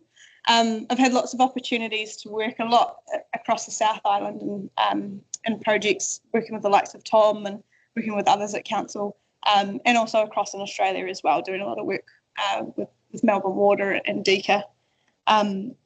Yeah, there's a lot of opportunities across the island to really get your teeth in and learn about the nitty gritty of some of our coastal problems, which is really exciting. I always have like a bit of a mental breakdown when people ask me what I do for a job, when it's not talking to people like you, because I went to a conference a couple of years ago that was like really, really big, and it had, it was coast and ports, and so it had all types of people there. But it was people who really knew what they did for a job. There was like coastal engineers, and there was coastal modelers, and there was planners and stuff. And then people would be like, oh, so what do you do? And I'd be like, oh, I'm a coastal scientist. And they're like, oh, so what do you do in coastal science? And I'd be like, I don't know anymore. So I would get a bit confused, but I think the gist of what I do is I know a little bit about a lot of things, and I can kind of put them together in the context of a problem to try and forge a path from A to B for our clients. So a lot of that involves hazard assessments, risk assessments, assessments of environmental effects, a lot of adaptation planning with the likes of Tom's team, heavy amount of science communication, like a big learning curve from the start. I sort of went into work, technical, just out of a master's, thinking that I knew all of the technical stuff. And you turn up to a community, and if you can't actually convey that message to them properly, they don't believe you and they don't want to hear it. So why should they? So putting a lot of emphasis onto like being really nitty gritty in the technical detail, but then bringing that up a level to be actually able to communicate that is probably some of the underlying things of what we have to do. Other things like optioneering and things, community engagement as well. I've been really fortunate to, I guess the thing with a lot of your career is, especially in consulting, is it really depends on what projects come up and different times of your employment. Fortunately for me, when I started, we worked with a few councils who were really at the start of their adaptation journey, and so I got to be in there sort of at the hazard stage and work right through into implementing a plan and working with small communities like Huranui just up the road. They were so generous in letting me present to communities when I'm first year out of uni and don't know what I'm talking about, but they could see the value in building up younger people in this field and talking to communities. And you can really get thrown in the deep end, but fortunately you can be really supported in these situations as well by people who know a lot more than you do. Had multiple opportunities to work on some quite high profile projects across New Zealand as well. They can be extremely challenging, but extremely rewarding in terms of personal growth and technical growth as well. But luckily, like I said, it's working in consulting, very similar to uni, except you've got a really good support system around you of highly technical people who can, catch you when you're sort of drifting away into the abyss. Personal reflections, so that's my dog, Den. They gave us some kind of prompting questions for this. That's my dog at one of our sites at Motunau in Huranui, which is a beautiful sort of mudstone cliff, which is unfortunately eroding quite quickly with a settlement on top of it. But it's a really nice spot to walk your dog if you don't want to go up there. So one of the questions was, did you always know what you wanted to do?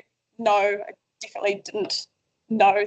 I probably didn't know this was a job until I was about 23, 24 years old. Probably once I started the job, I still didn't realise it was a job. So no, you don't have to have that path kind of sorted. It might fall into place.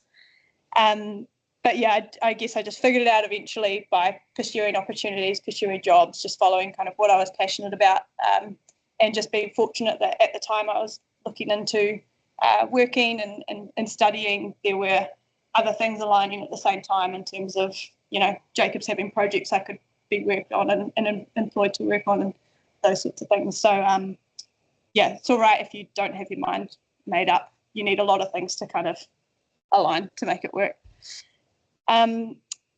Key decisions that have shaped my path. So, as I said, employment was really a huge one. If I didn't get into coastal, despite having spent a year on my master's doing it, I still had interest in other things, in ecology, and water environments and freshwater management, those sorts of things. So I think I would have probably found my way into some sort of environmental path anyway. It was just really fortunate this is where it's taken me, and it was aligned with my master's. I was employed just before COVID, so I was really fortunate that I had a year of quite intense mentoring, quite close mentoring before that. I really empathise for people who either joined in 2020 or 2021 because it would have been really tough, and certainly the work environment pre-COVID and post-COVID is actually really different as well. So I'm really fortunate that I got to experience that. And I probably would have taken a career break as well, career break in my second year of working over that time, but COVID happened, so I was kind of stuck here. So I kind of had to just battle through working when you kind of naturally would have took off overseas. So while that was difficult, it's worked out well for me, I guess. And then my career's probably very much so been influenced by my mentors at Jacobs. They've very technical in their skills and what they do, and projects and their mentorship in those early days have really shaped probably the consultant that I've ended up becoming 7 years in. Yeah, work-life balance. Consultancy is probably not known for having good work-life balance. My partner would probably have a different answer to this, but I think I've become a lot better at it. Like Sarah and Tom said, it's really important to keep hobbies outside of work. Like when I started working, I played hockey all my younger years till I went to uni, and then I couldn't afford subs, so I dropped it. But back when I was working, I was like, right, we'll pick that back up again. And it was awesome just having a reason to leave work at 5 o'clock and making sure you had other people that depended on you to show up. So picking up hobbies and that is good. And then later years I got my dog, so I have to leave at 5 so that she doesn't destroy my house. So that's really key. It is really hard though, because in coastal science, if you do go into this field, it's a very sort of niche field where I believe everyone is replaceable eventually, but on a project to project basis, you can really affect people if you don't pull your weight, and that can be quite difficult. So you know that if you don't pull your weight and deliver something when you've said it, it affects someone else's weekend, or it affects someone else's nights because they've got to review it or something like that. So it can be a really tough one to manage in a really niche field. So you just have to be mindful of that, and you'll get better as you go along of being realistic about what your capacity to deliver and your other commitments and stuff are. It's just a steep learning curve, but I think everyone goes through it and hopefully gets out the other side. Any other insights I had? Just do some research into the job you think you might like, and look into what skills that might require, whether that's sort of like what Sarah said, GIS and maths is a huge one in what I do every day. And look into the kind of different industries and find people who have those jobs and talk to them. We had a GeogSoc thing a couple of weeks ago, and probably everyone there was just, excited to talk about themselves for 20 minutes. So just go talk to people about their jobs, figure out what they do and whether that might align with your values and what you want to do. Just seek them out, ask them out for a coffee and just pick their brains.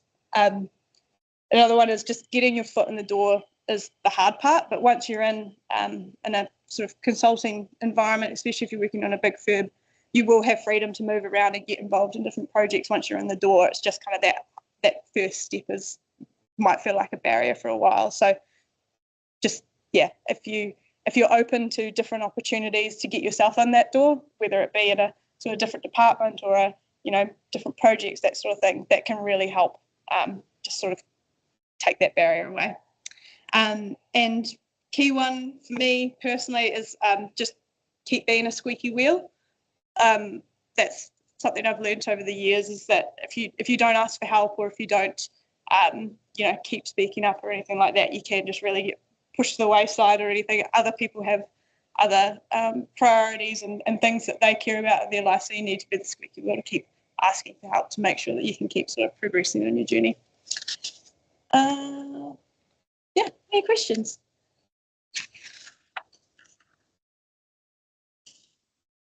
Good. Everyone wants to go home? Do we have any questions online? No, I think you covered everything. Thank you very much. Thanks, Carol.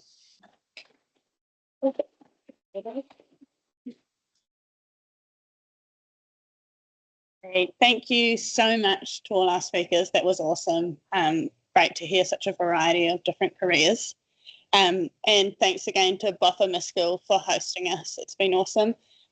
Just to conclude the evening, I do have a Mentimeter, and I'm going to have to try and get my laptop to connect. But if people could scan that QR code in the meantime, hopefully this works.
Last question.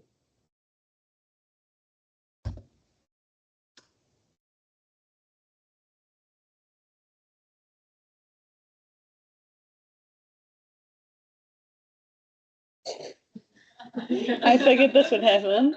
It was more for the online people. Is there any specific cities that you would like to see? The beach would be great.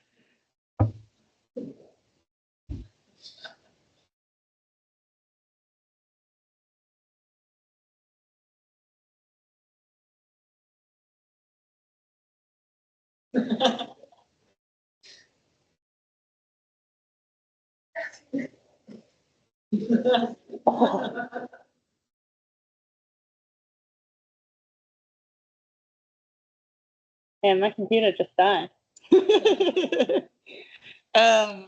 Great, we will call it there. Thank you all so much. Yeah, thanks for coming along. And thank you to everyone online.